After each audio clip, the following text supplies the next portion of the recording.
you change your mind? Life and love. Can I change your mind? About life and love. Can I change your mind? About life and love. Can I About how you're feeling. About you and your relationship. Can I help you see? She will. She will. Are you still in Meanville? Are you still in Meanville? Or are you leaving Meanville? Because God said she will heal. And that's what we're going to do today. Welcome back, everybody, to the She Will Heal conversation. And this is an encounter with Sherri Jackson. And I love to keep it real while keeping it holy. See it, say it, and write it. At the moment you blame, you lose control. We can make our plans, but the Lord determines our steps. And that is in the book of Proverbs. When you blame other girls for what happens to you, you waste your energy and destroy your faith. Since it isn't what happens to you, but what you think about what happens to you that matters, no one has the power to control your life. So blaming some girl for what happens to you is a waste of energy that only dilutes the power over yourself that God wants you to maintain. See, you have to have self-control as long as you are giving all the control over to some other girl who either intentionally or just accidentally manipulates you. So sometimes you got to remember, sometimes there's going to be seeds of offense that is planted to you on purpose just to see your reaction. What I like to tell people is there's the devil and an angel on your shoulder every day. The devil is always asking for your life, while the prayer of another person in intercessory with Jesus and Yahweh is always standing in the gap for you. So who are you really listening to? Are you listening to the power that allows you to stay in lack? Or are you listening to the power within you that lets you see past your circumstances and allows you to have victory? Truly healthy girls have no need to blame themselves or somebody else for their problems. Haven't you heard that God determines your steps, not you or your friends or even your enemies? How long will you allow a world that has no real power to have power over you? Is he talking to you? What about you over there? Is he talking to you? I think he's talking to all of us. The power is within you. And it says in 2 Timothy 3 that people will deny the power that's within them. But he also said in verse 5 to turn away from such people. So have you turned away from people that bring no value to your life? Doesn't mean that you don't love them, but they're stuck in Meanville. Things happen, but don't let things control you, because you are a slave to whatever has mastered you. To be a slave to anyone or anything other than God is complete disobedience to the first commandment. Have no other God before me. That is in Exodus 20:3. Do some of y'all put things before God? You ask yourself a question. Oh my God, Lord, am I supposed to go there? Well, do you be still long enough to wait for the answer? Because he sure will reveal it. Or are you in a place where sometimes you're doing a work of your gift? So you may be writing a book, making jewelry, in a recording studio singing. But isn't it amazing how the enemy will bring somebody into your life to pull you away from what you yourself said that you had to sit home and do? Don't be manipulated. Decide today to set your thoughts on what is good and choose not to blame her for the steps that God has laid out for you. So if there's a door that's opening for you and you choose not to go through it, don't blame your sister over there because she didn't encourage you to go. She never encouraged you to do anything. So you got to have encouragement within yourself. So let's dive into this. Who have you given control over your life to? The best way to figure this out is to determine who you think about the most. So who do you think about the most? God or your friends? You can tell who they're thinking about because they're always calling on you. The best way to figure this out is whoever occupies most of your thought time is the one that's in control of your life. So if all you think about is that man and he's never thinking about you, if all you thinking about is this mess in the world, but you never thinking about God, if all you can do is complain about what is going on, then don't you know you've defeated the purpose of calling on the man Yahweh? Because how can he step in and do anything about it if you never talk about him? Who do you blame? Are there people in your life that you blame for your life? This is a position of weakness. You are giving control over to others when you think like this. No one can control your spirit or your mind but you. Okay? And in the end, that's all that matters. A free mind to think on things of peace, hope, and light is a mind under control of no one but God. Today, let's confess to God that you blame nobody. And those that you blame, let's list them and set them free from the blame. Okay? Decide that you and your God alone are in control of your destiny. What do you have faith in? Is God big enough to carry your world? Or have you created a backup for him? Think about who runs your world. Read the 10 Commandments today. Get a Bible and find Exodus 20. Meditate on the age-old truth found inside of them. Do you believe it? Do you live for it? So God wants to know today, are you stuck in Meanville? You don't want to listen to nobody. You just think you know all the answers, but at the same time, you are not manifesting nothing but problems. And we're tired of hearing your problems. So if you give it to God, you're going to leave Meanville. Hey. Bye-bye.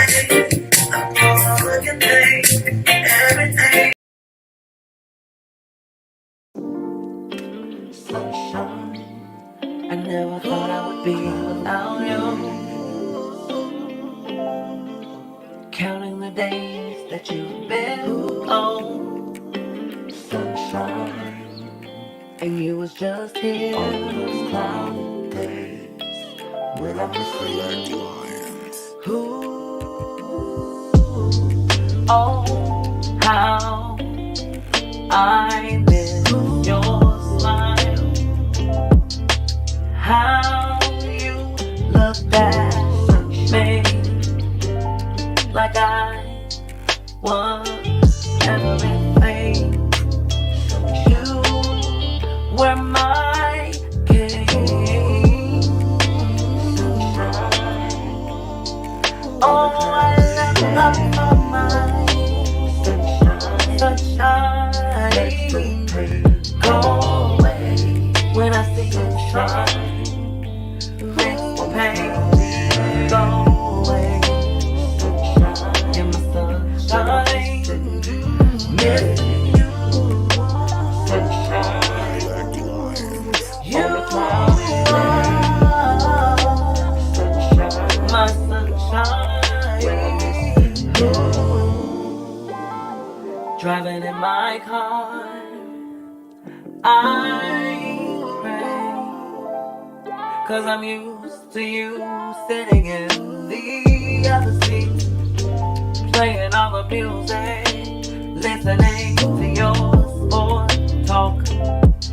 Oh, how I miss the way that you walk, how you used to comfort me.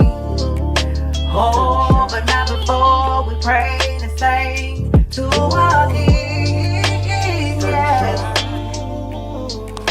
You are my sunshine, and I can't believe that you're not here. And when my tears fall, I know that there will be sunshine. My tears may fall at night, but joy comes in the morning. When I'm missing you, when I'm missing you, oh, I'm missing sunshine. I look at your picture, and I talk to Yahweh. When I'm missing, give him a message for me. Sunshine. Tell him that I'm still this you're my sunshine. You're my sunshine. Sunshine. Oh, I miss you. Location. Yes, We're sorry we missed last week. yes. We're sorry we're letting all of our networks. Y'all go ahead and jam on some Sherri Divine music real quick. This song is called My Assignment while we're letting everybody get tuned in. Thank you.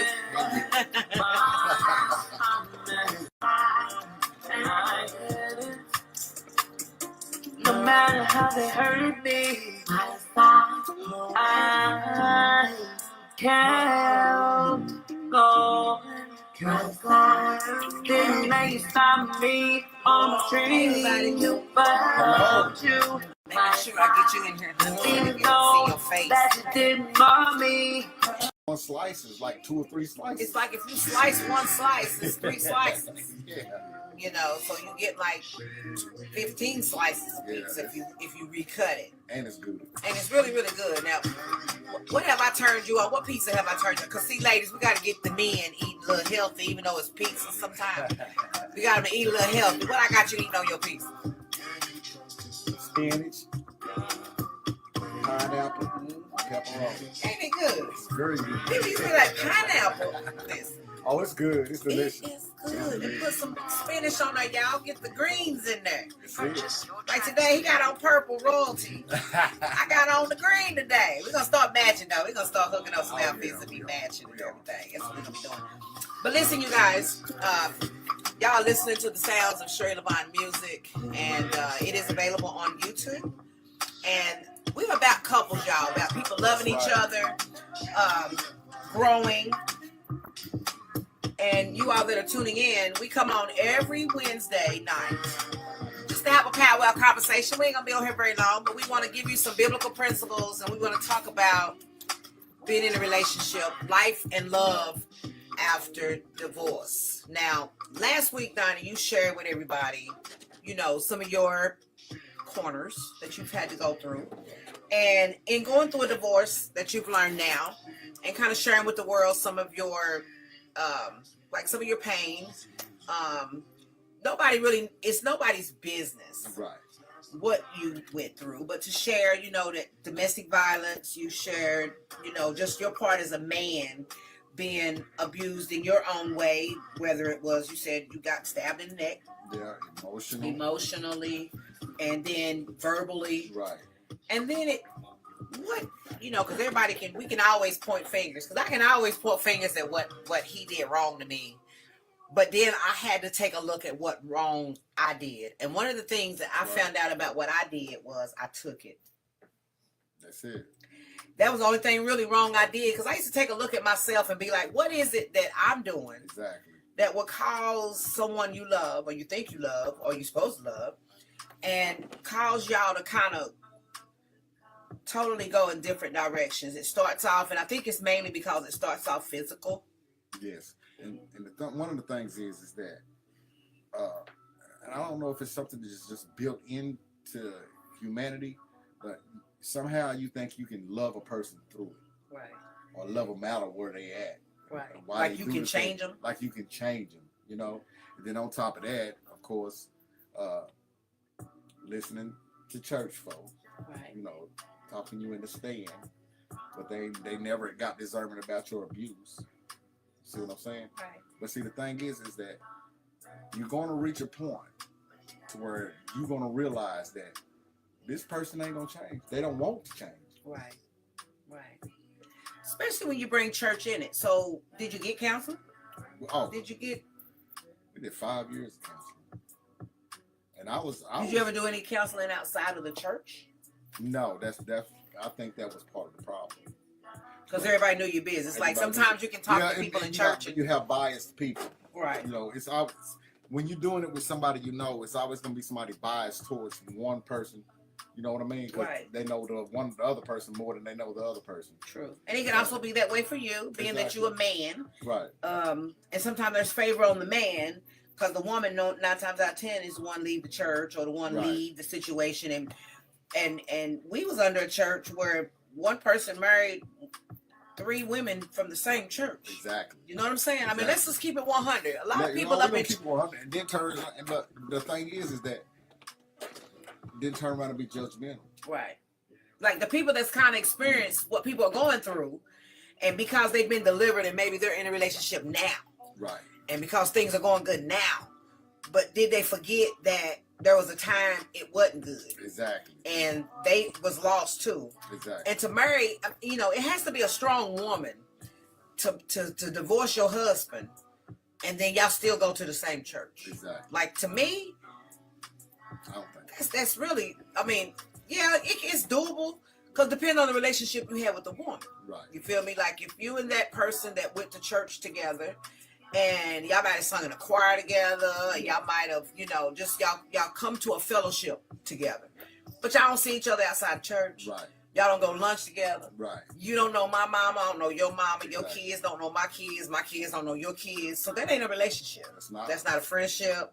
People put too much value on labeling people as their friends. And you're nowhere near friends. Exactly. I mean, Facebook calls you friends because that's the only way we're going to be able to be on each other's pages. Exactly. But half of y'all that's my friends on Facebook, I don't even know who you are. That's true. I mean, seriously. I mean, we say we friends, but I don't know you. Exactly. You know? Exactly. I mean, I think it's a friendly thing to do to connect. Right.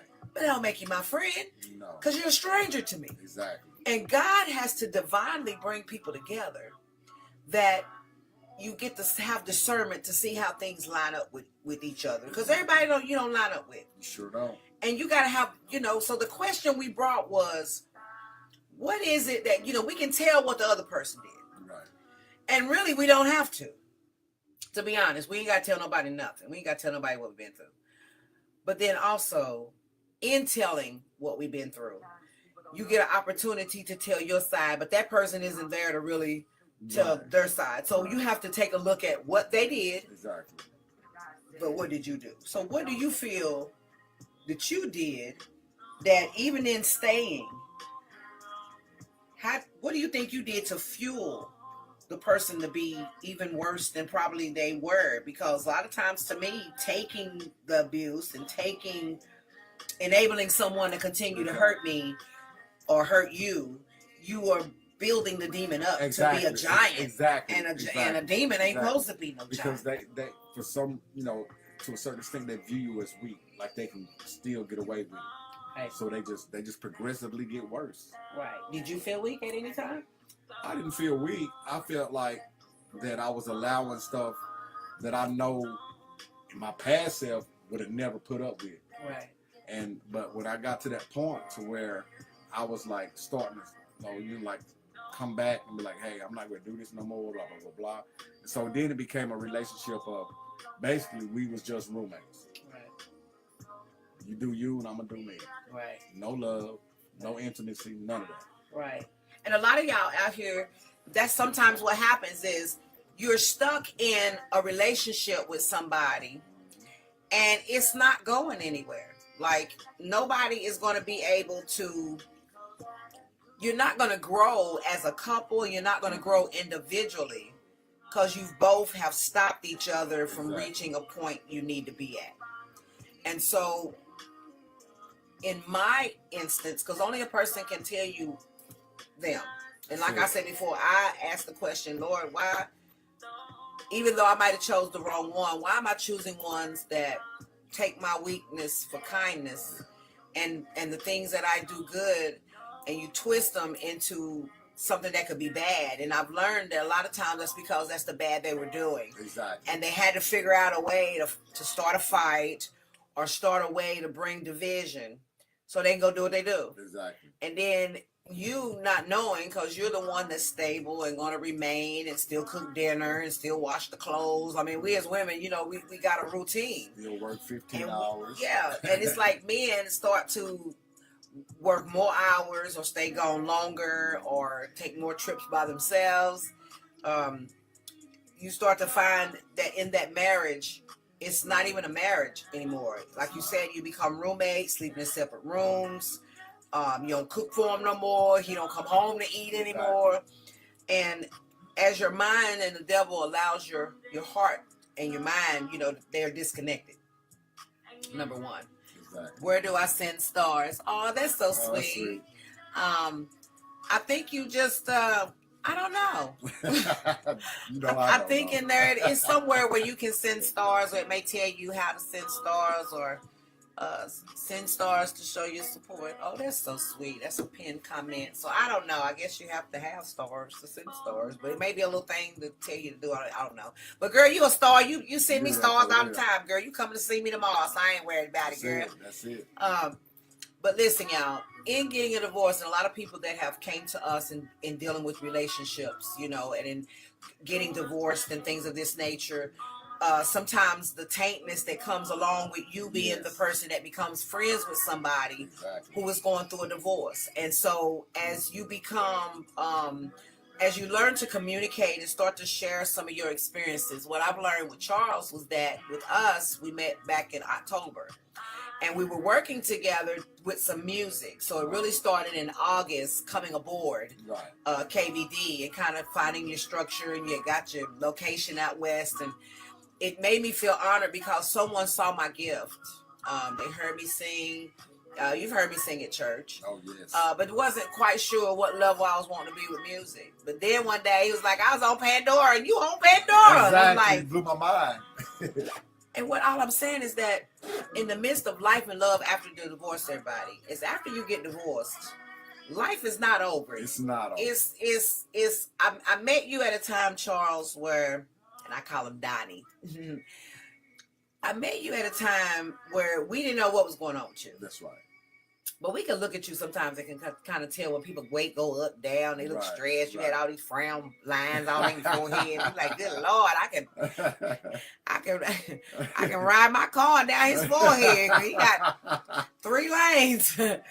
But what God, we got a chance to laugh. Like I got a chance to meet you and come into your life where you were at a point where you were hurting. Yes.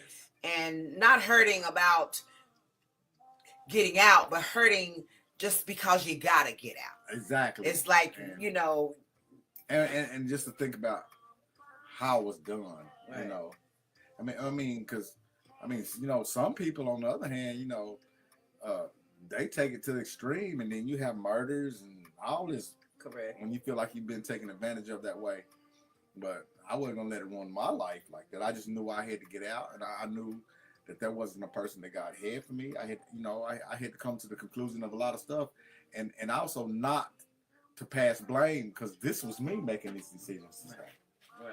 It was my decision to stay And keep going back. and keep going back. So even though sometimes family don't want to interfere, because when you're married, that's one thing about, you know, no matter what your family's going through, when you're married, you butt out.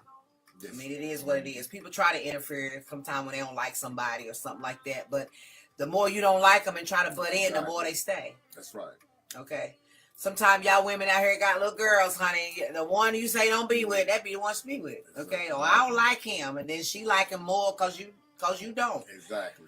You have to learn to butt out of people's relationships and let people figure it out. Like sometimes we'll come to you and we'll ask for advice, but people automatically threw us under the bus. Automatically did that.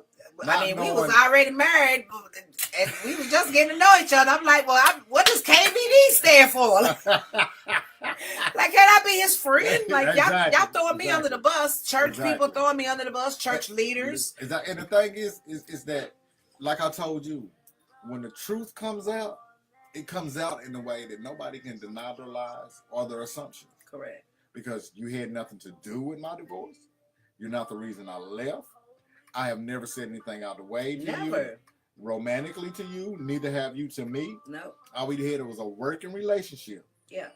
And that just started in August of 2023. Exactly. So I'm still getting to know you, even though I like you now.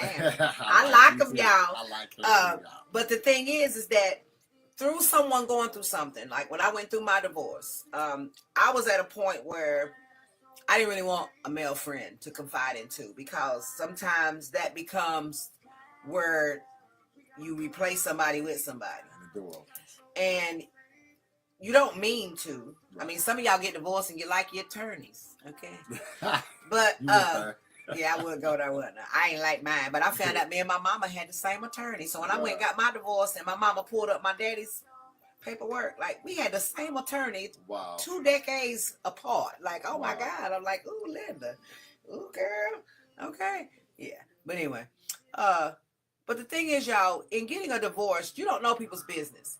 And so as he was going through, and it allowed us to know what was going through him, it was kind of shocking, but life has to go on. And so people that's been divorced, you kind of get in a circle of people who can kind of counsel That's you right. on your emotional and mental side of the divorce, because the physical side you don't have, because if you know Right. if you're not fighting, it ain't domestic violence, or you got away because of that, you find a house of refuge, that place of refuge becomes your protection, because ain't nobody gonna let nobody come start no mess. That's right. You know, be like, hey, if you pull up in the yard, call 911. That's it.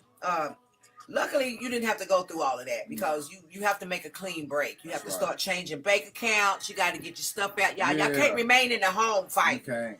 I mean, you just can't. Sometimes you can't even let nobody know you leaving, because, like you said before, people get volatile, Exactly. want to bring harm to you, That's right. and I had that happen to me. So, in us being able to share some common ground about divorce, allowed us to come together with a podcast that comes on, That's right. and that's why we bring it to you on Sundays. I mean, on Wednesdays, as just a casual conversation. Exactly. Because we want you to understand that friendships are established, loves are established when you don't see them coming. That's it. See, I didn't see this coming. Like, we working together. You know, somebody finally saw my music side. They saw who I was, and I would be singing. He'd be the only one standing up in church sometime, and I'm like, wow, you know. But at the end of the day, as God brought us together as friends, business partners first, before we was even friends, but you know, being around each other for 11 years, you know, through the church and other things, church organizations and church functions and events, and you've been at a couple of my events, and you never stepped out of the way to me, because you were married. I didn't even see you like that. Nobody can ever say Sherri be around and flirting, and nobody can ever say that. Never seen that. Never. I was only married. I've known you. I've never seen you parade men around the church. None of that. I've been in Honey Rock 12 years, and in the 12 years I've been there, I married one guy, Wally. And when I married him, we was together 3 years, y'all. But he was the only guy I ever brought to the church. And when we got divorced, I was domestically assaulted and abused in that relationship. And so through the mental and physical side of it, you know, I was just wore out, but I was tired. You know, when you get to a point in your life where I ain't gonna spend no year with nobody, and it's just not working. Like, I just tell God I missed the mark. Like, it is what it is. It is. But as we learned last week, 2 weeks ago, about getting out of divorce due to desertion, and you know, the person that you're with, they are emotionally attacking you. Their heart ate with Christ, so therefore their heart ate with you, and God don't want you in a lifeless and loveless relationship just because you got a ring on your finger. That ring on your finger, what's the difference of you going to hell fornicating because you didn't get married, and then you get married and still go to hell anyway? Exactly. Like, who want to be married and go to hell? Like, you want to go be married because we married, but we don't get along. We married, but we don't have sex. We married, we don't go to dinner. We married, we don't go to the same church. We married, and we just do everything separate. Like, who? That's a roommate. That ain't a marriage I want. That's a roommate. You know, if I want a roommate, we go half on everything. That's right. You know, and only the physical side is the only thing you don't get to share. Exactly. And at that point, it can cause problems because somebody really like you and you don't like them. Like, people become stalkers. Like, we live in a world today that people are just different. They are different. But I thank God that He put you in my life, and then He allowed me to share my experiences. You know, you was able to share. This ain't your first rodeo. This wasn't your first marriage. That was your third one. Right. And see, the thing, like I was telling you, the thing is, I have never been a guy that would talk to a woman about my marital issues. To me, that's taboo. Right. That's opening the door for something else. Right. But I'm just telling you, as our business relationship built, and what I was going through, and I felt like I wasn't getting support nowhere else. You know, I just felt like that you were a good enough friend for me, to me. So I was like, hey, Sherri, this is what I'm going through. Yep. You and know? even then, I didn't want to know. I didn't want to know the details. Right. All I knew was, don't just rush and go sign no paperwork. Exactly. Now, exactly. Because I feel like then it looked like you left somebody for somebody. Exactly. Like, they going through and they separated. They're not living in the same household, or you know, you don't run and tell nobody go sign no divorce paperwork, because that's got to come from them. So the advice I gave him was, don't rush into it. Take like 90 days. 90 days. And just like they took 90 days, remember Steve Harvey wrote the book and told you wait 90 days. That's it. But see, the thing is, the ironic thing is that she was already talking to me about our relationship. Right. And a lot of times I just felt like I was the only one really trying to stand on biblical principles and strong principles to keep a relationship going, or trying to mend it, or you know what I mean? Right. Yeah. And one person can't do it. No. And like I said before, if you watch our show, go back and watch our replay of our show number 1. This is show number 2 for 2024. That's right. We come on every Wednesday. And we just want to have a casual conversation to let it be known. Like, at the end of the day, God does not want lifeless marriages. He doesn't. He wants them blossoming. He wants you to complement each other. He wants you to be able to take what you've been through and not bring it into the next relationship, So I was just grateful of you being honest with me, and it allowed our relationship to flourish. Exactly. And I want to read something to you guys. How to overcome the 6 hardest things about life after divorce. People talk a lot about what it's like to get a divorce, but those conversations don't often extend to what life after divorce is like. Because unless you've been divorced, you don't quite get what this next phase is really all about. During divorce, there's a certain process. You have items to research, things to get educated about, decisions to make, meetings to attend, paperwork to file, and on and on. All of which are black and white steps you had to take to complete the business transaction of dissolving your marriage. You got to remember the energy you put getting in it. You had to go to marriage counseling. Right. You had to go get that piece of paper saying you can get married. You got 30 days to use it. Okay. And those steps, while those steps were overwhelming and frightening and generally all over the place, you may be or have been sad, in shock, mad as hell, disappointed, betrayed, in denial. You might even be numb. The process, nevertheless, had a way of keeping you grounded. You had a goal to get through a negotiated document, sign it, and obtain a divorce. And yes, just like when you got married, it was a process. You dated, you got together, you fell in love, you had to buy the ring, you had to get your nerves up, you had to ask. I can't wait till you ask. Mm-hmm. I can't wait to ask. Guess what, y'all? Hey. Yeah, you know I do production. Yeah, I already know. What? But what we saying, y'all, is as you look around in your new life after divorce, your sense of time and what you do with it is different. Even if you are struggling and fighting for survival, your mind and heart may be ruminating on the past and on who you will become. So every now and then you'll have a conversation and you'll go back. Yeah. And remember, hey, I was here, back when I was with this person, I went to this concert. Okay, well, you can't get mad that he mentioned the concert, because the first thing you can't focus on is, were you thinking about her? Well, there may be times that a song come on or you reminisce on something.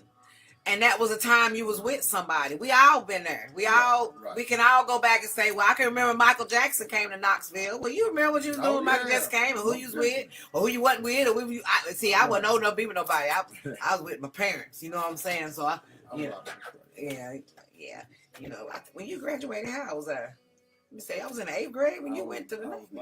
Look at that, y'all. Like, he couldn't even met me back then because he'd have just been jailbird. For real. We called it jailbird. Hey, robbing the cradle. Is that what you say? Robbing the cradle. Yeah. So, yeah, you'd been jail because my daddy, honey, he wouldn't have had all that. Daddy wasn't going for that. So, yes, your life after divorce will be your juiciest stage if you are open to it. And the reason I say that is that you got to be able to understand that when you get divorced, don't rush into something. That's right. Right away, especially your first divorce. That's right. You kind of learn the tricks, but then you go into this lonely period, and then you end up with somebody just because you can. That's it. Not because you love them and you want to be there for them. Half the time you got with them and don't even know what their dreams and aspirations are.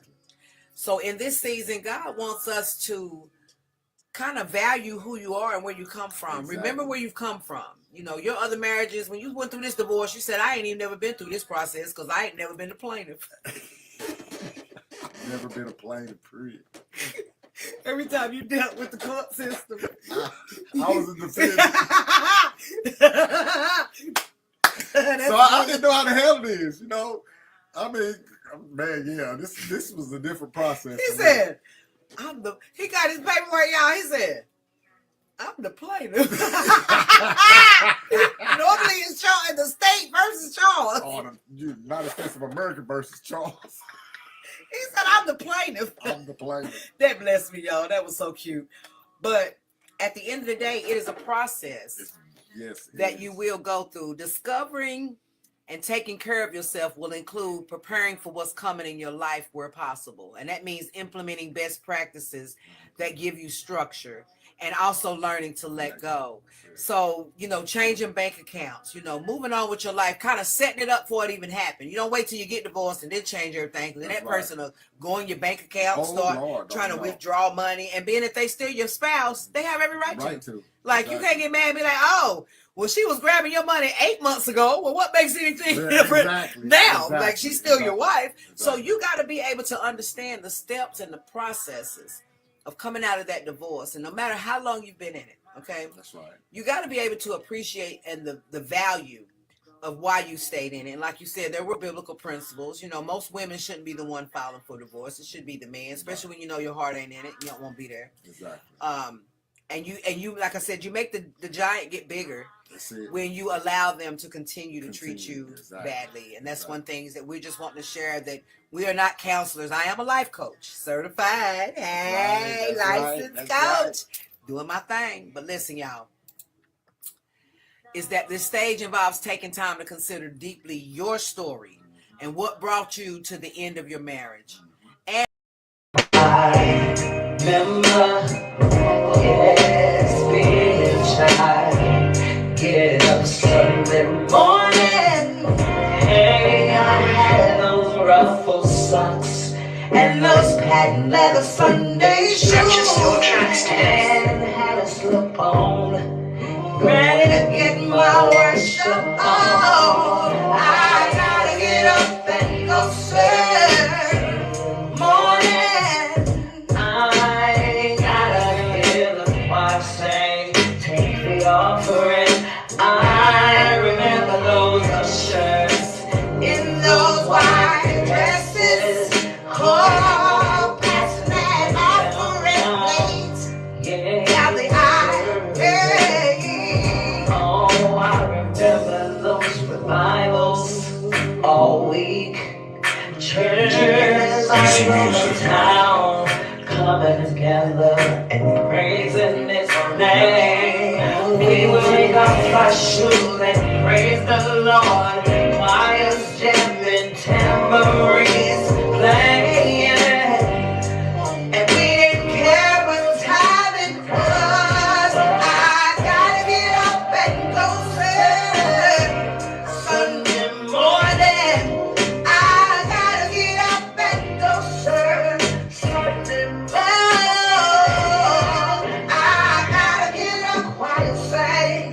Hear the preacher bring his name. I gotta get up and go serve. Saturday morning, I gotta get up and serve.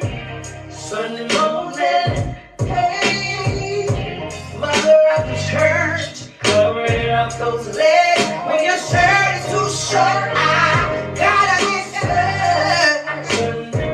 Y'all remember when your mamas used to cover your legs? Hey, they used to help me, not condemn me.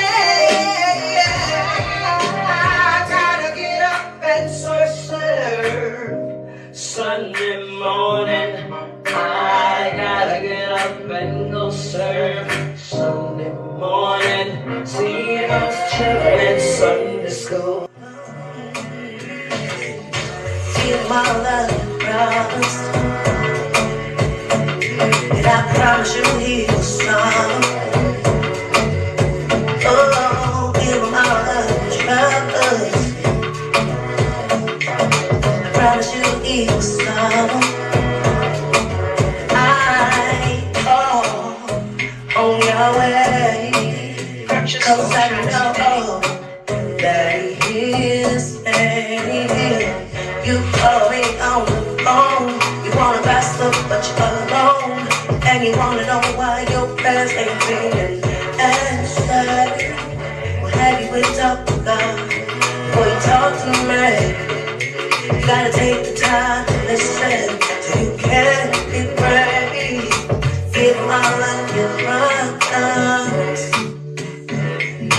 Give him all of your problems. Give him all of your problems. I promise that he will show.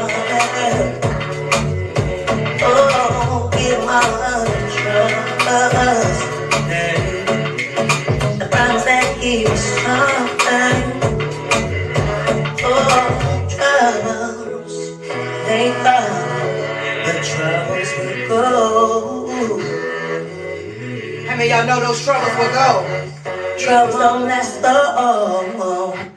Troubles don't last long, y'all. I'm about to get out of here. So messages from grateful. How many of y'all grateful today?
Bad roles you played. So a lot of times, instead of focusing on what went wrong in a relationship, you got to remind yourself of what good you brought to this relationship.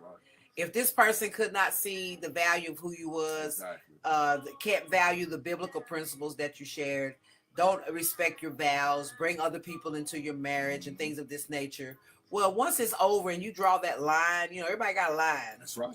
And if you don't have a line, God is saying today, get one. Because when they cross that line, you got to know where your ending point is. A lot of us don't know where our ending point is because we just want to remain, because we think, oh, well, I'm in my 50s and this is my third marriage and I ain't trying to start over again. And, you know, who gonna love me now? Well, it's somebody out there asking themselves the same questions. And you it. But they'll never be able to get to you if you stay connected to the wrong thing. You know? Exactly. And I guarantee you, because like I told you, you know, especially when it comes to men, and then when we get up in age, we already don't like processes. Right. So, you know, we looking at stuff like, oh man, I got all this stuff. Where am I gonna put it?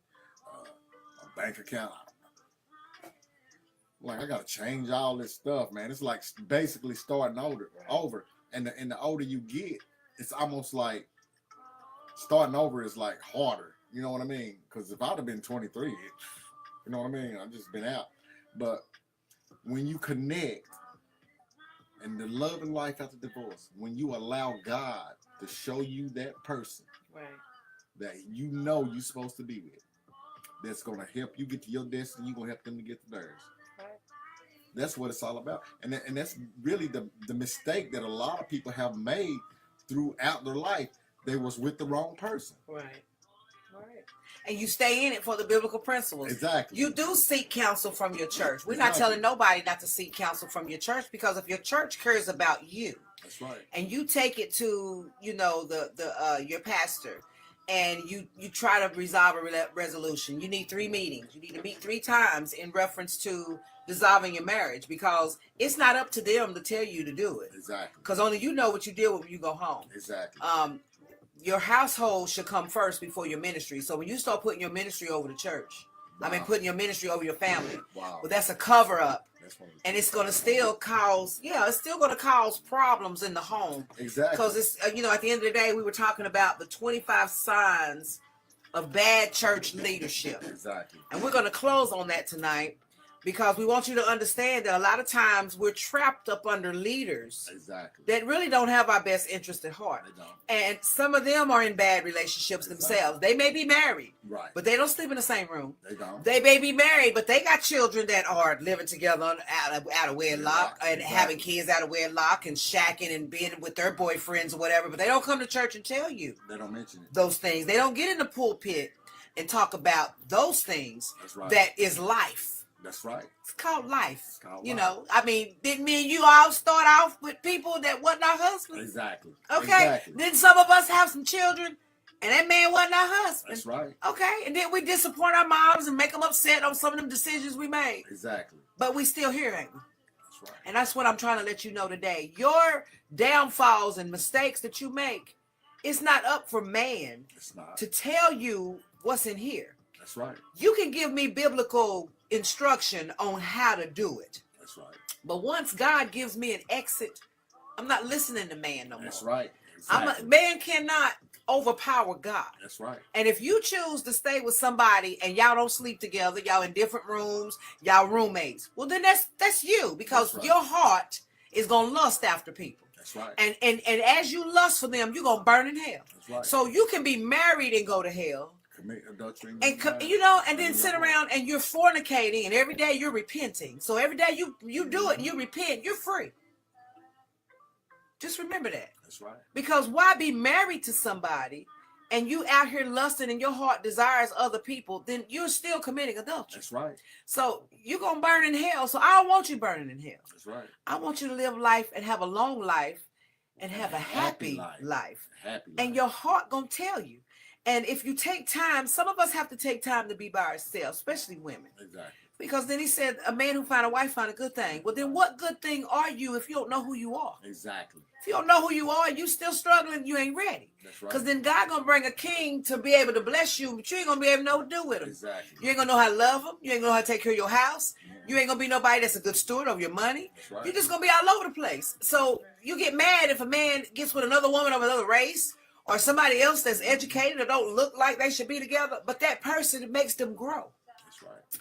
That person allows them to be them. That's it. And together through the eyes of God, they're everything to each other that is needed to be for the assignment that's on their life. Exactly. So all I'm saying to you is y'all learn to listen to your heart. I learned to listen to mine. But a lot of people, Johnny, threw me under the bus. They made me out to be the villain. And I'm gonna tell y'all what y'all did when y'all did that.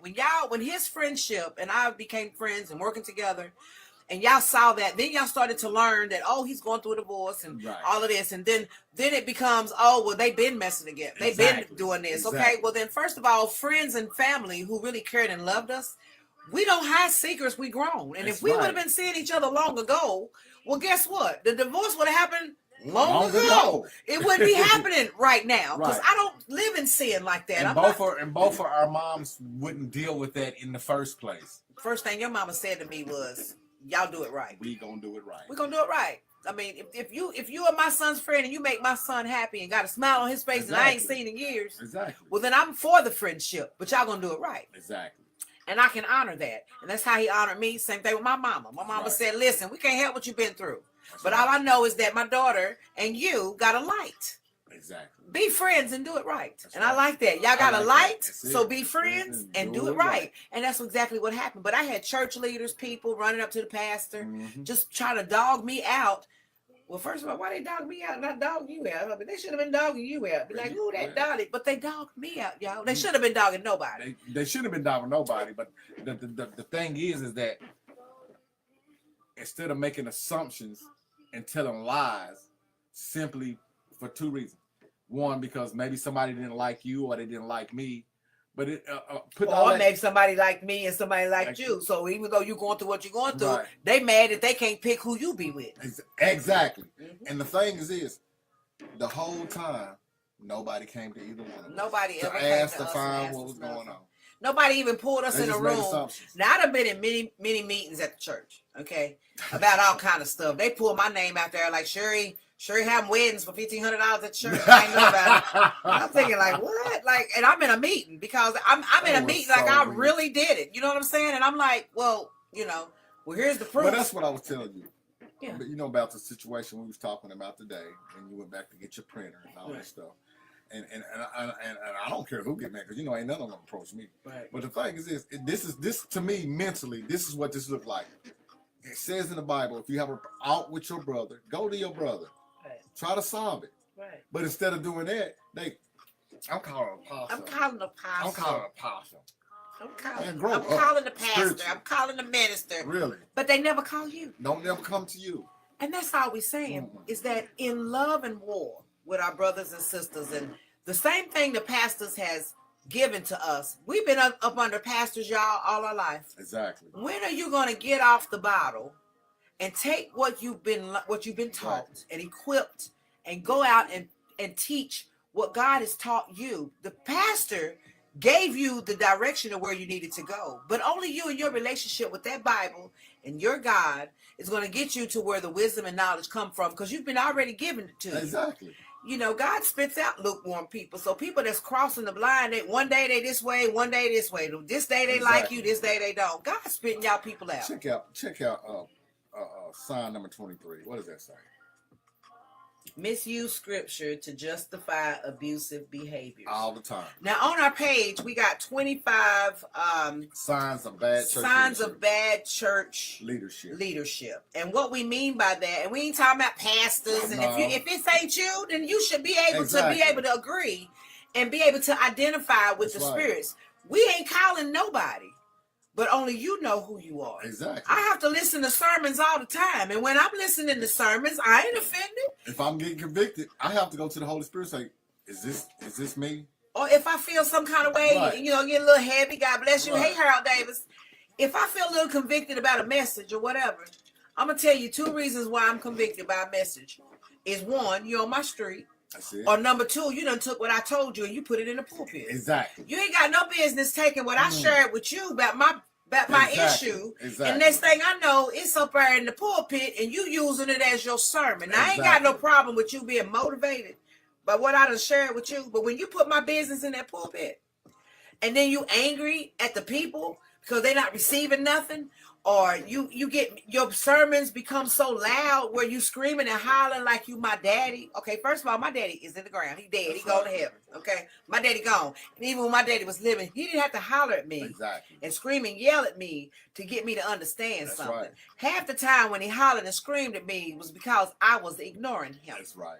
I didn't want to hear the truth. That's right. You know, I didn't want to hear, you know, y'all cut the music down. You know, you know, when your parents screamed and yelled at you, it was because you're ignoring them. It got to that point, yes. Period. Yes. But when we sitting in church and it's quiet, ain't no music playing, and you on a microphone, you ain't got to holler at me about God's word, because that might be why some people ain't receiving it. Loudness does not begot power. It doesn't do that. You don't have to use scripture to pound over people's heads. That's right. As if you living holier than thou, because there's some things going on, and I'm like, everybody got life, but quit acting like y'all we done arrived, because we have not arrived. Ain't nothing wrong with loving God. Ain't nothing wrong with praising your God and being hyper, sweating, spitting all over people. Ain't nothing wrong with it if that's what you do. But I mean, I'm gonna wipe off and move out your way, because you just keep spitting on me, because that's where I am, y'all. People are in my time. I done been in church long enough. I'm ordained. God done blessed me. I done set up under leadership. But then you had mentors that didn't mentor you. You had leaders that didn't lead you to nothing. Because all they did is have you serve them. It was nothing they did for you. I can't. Now, I'm going to be honest. I can't remember not one elder we got that sold into my ministry. And I'm not even just going to say my ministry, but even the people that I minister. Because sometimes God will send in some of the lowest people. And you would think that they don't know nothing. And they'll know that Bible more than you. Exactly. And I've learned that. I love people. So life and love after divorce. We are learning that it's gone. Your life as you knew it. So somehow, at some point, you thought all this stuff was going to happen to you. Well, it didn't. Right. Even when you do your best, your children will feel the effects of divorce. So even when you go through life of divorce and your kids don't kind of understand, well, dang, daddy, you done got married again, because they just want you married to their mama. Exactly. And even if the mama ain't even good for them, they just want you stable. Exactly. Be still, you know, and you still looking. Certain friends and families have disappeared. You get divorced, Some people take his side, some people take her side. Exactly. So it's a split down the middle. But people can look at your life and know who you are, and they stand by you no matter what, because they just want you happy. Call me, girl, because God had me to get on a radio show and get a podcast and start a YouTube channel, because I had so many songs inside of me. That's right. That couldn't come out. That's right. And I'm not the director. I can't just bust up That's in right. there and say, "Oh, I'm singing today." But we always hear that one mic louder than everybody else. I had to endure my gift not being used. God said, "Sherri." That's right. He ain't say job well done because I ain't dead. No. But he said, "Sherri." But it wasn't only just your singing. The other thing that bothered me was that I've seen you do so much for so many other people, and the people that most people don't even want to fool with love you. Yeah. But not only do they love you, their lives have changed for the better. Right. I can't say that for a lot of leaders there. I'm sorry. Nope. Because at the end of the day, it's like they look down on the ones that don't dress like them, don't look like them, don't carry them MK purses. Well, have you looked up who MK is? You might want to not carry his purses, and I'm gonna leave it right there. Right. See, a lot of times y'all got so much expectations on these name brand things for these people that don't care nothing about you. You got people out here that's good ground for you to sow into. You don't sow into them. Right. You know, our experiences, and then allowing your comments and your suggestions and your rebuttals. That's right. We appreciate them all. We do. But one thing we're not going to do, and this is to you too, because you're the one, you know, we freshly coming out of this venture and freshly going into a new one and a new level. That's right. I'm not going to be angry. And I'm not going to allow you to be angry. That's right. About the experience. Exactly. Because when there's an assignment on your life, God is allowing people to hurt you just like they hurt his son. Exactly. Spit on him, curse him, whip him. He could do the least in his own hometown. Well, at the end of the day, what I tell people now is that I don't focus on how they did Jesus, because them people didn't know no better. That's right. But y'all do. Y'all do. And now that you know better and you go to church like you say you do, it doesn't make me proud for you to say to me, I've been in church 20 years and you still treat people bad, because obviously you ain't learned nothing. And I wouldn't want to be under you. Exactly. Knowing that this is how you been, and you say you've been in church 20 years, but you ain't raised nobody up. Ain't nobody teaching. Ain't nobody doing anything. Every idea that somebody has, you're going to pray about it. And 12 years later, you're still praying about it. I don't serve a God that take that long to want to help you bless his people. Okay? But why did it take that long? Her idea, you done stole it. Yeah, half the time when you present ideas, they take them and then shut down what you're going to do, but then turn around and it's done through somebody else. And then they don't include you, don't even bring you back up. And you cause all this offense in churches and wonder why people are so church hurt. Well, what I've learned about church hurt is church hurt means you got to learn how to stand. That's it. Don't let nobody run you off away, because you are the church. I'm just coming to a building. That's it. And when I come to this building, what I'm coming is with the Lord. I'm coming bringing an anointing that you ain't got. And what I had to learn is, no matter, now that I ain't up under nobody, when I come, I'm coming with the anointing that you can't take from me. Exactly. When I come, I'm on a radio station now, and I got a YouTube channel where, because of all the songs you wouldn't let come out of me, I got 325 of them on YouTube, where God is using me daily. And I'm going to have my song messages 365 done by March 20th. March 20th is the day my daughter died. And I'm taking this whole time to get these songs finished, because then it's going to be a 365 song journal where I shared my hurts and pains through church hurt, love, depression, just divorce, just so many things that I went through in my life that I didn't have a chance to channel in on, because I was loving on you. That's right. A lot of pain, a lot of time I needed for myself.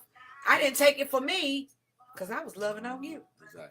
God says all that pain that when you went through, all that hell and all that rejection and all that offense you had at that church, I was loving on you.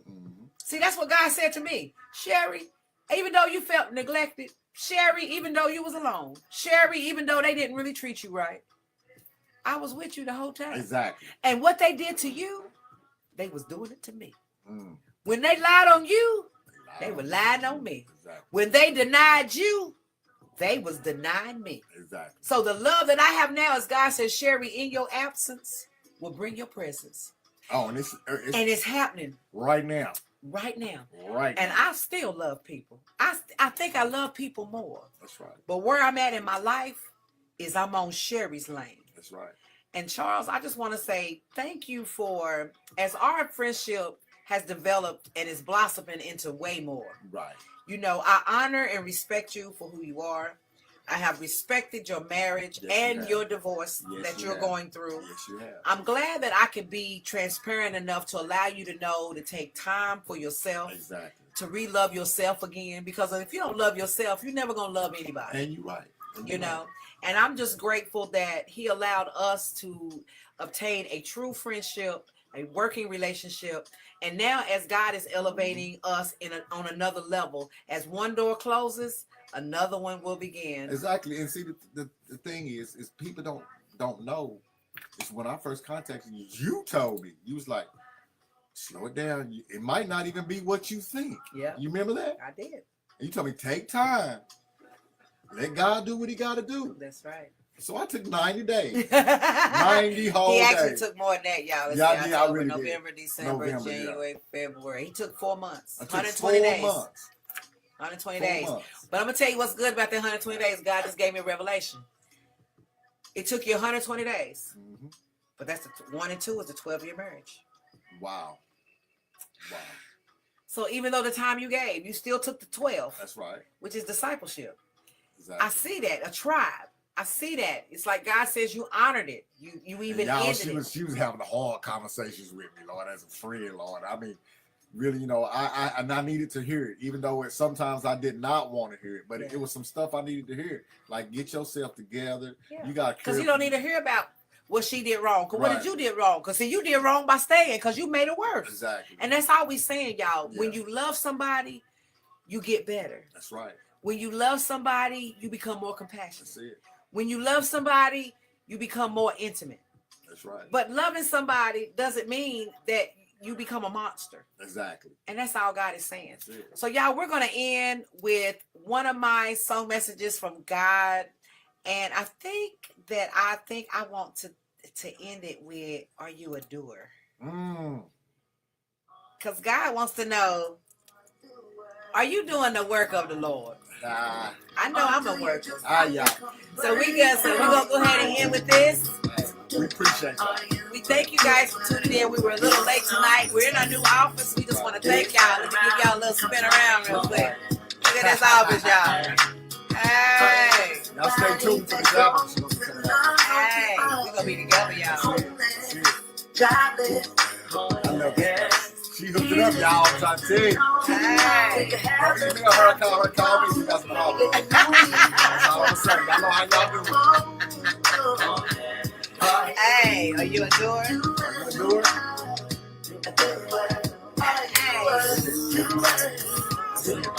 Thank y'all for joining us tonight. Life and love after divorce.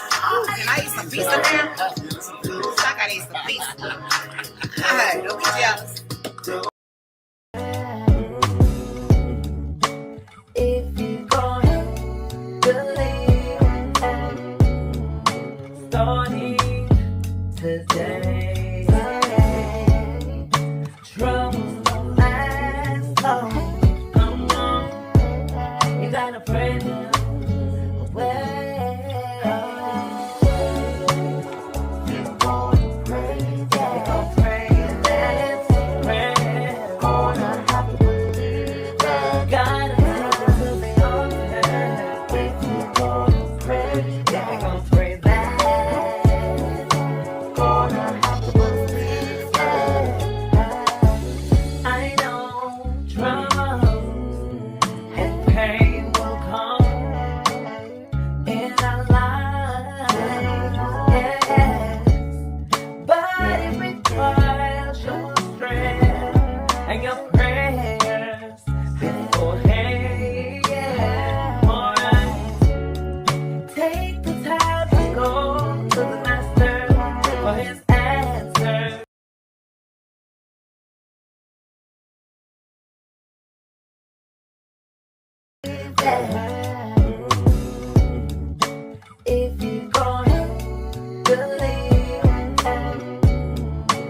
your need today.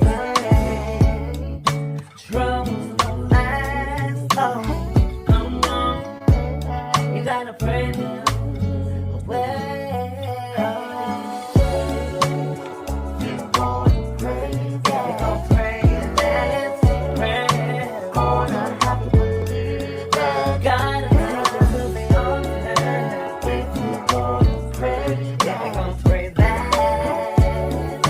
Gonna have to believe that. I know trouble and pain will come in our lives, yes, but it requires your strength and your prayers beforehand. Alright, take the time to go to the master for his answer.